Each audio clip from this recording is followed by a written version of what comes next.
Well, we are still far from achieving the 50-50 balance that we are campaigning to get. We only have 208 women, which equates to about 32% in the Commons. And we are not going to stop until we achieve equality and that it becomes normal and easy for every woman to consider standing and be able to stand if they so wish to. What challenges do women face?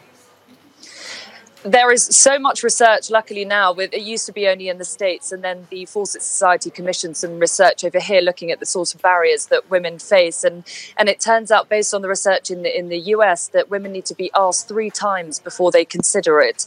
And there's definitely an issue with the confidence. You know, women, if they have 7 out of 8 skills, they won't think that's enough. Whereas a man, if they even have 1 of those 8, will probably still go for the position.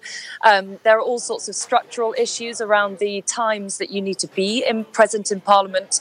So you've got to be voting until 10 p.m. You're moving between between your constituency and Parliament.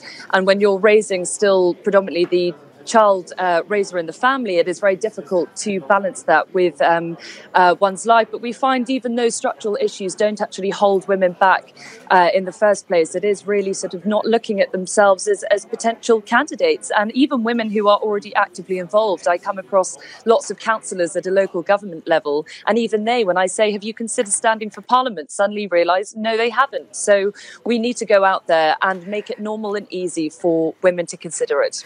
Very, very quickly, do you think there's a problem with transparency in that we don't necessarily know how many women are being put forward by parties for election? Well, we don't know how many men either by the same standards, but what we're finding is that it's much further or earlier on in the process. It is about needing more women to come through, and that is why we have this outreach programme where we're literally going around the country and asking women to stand.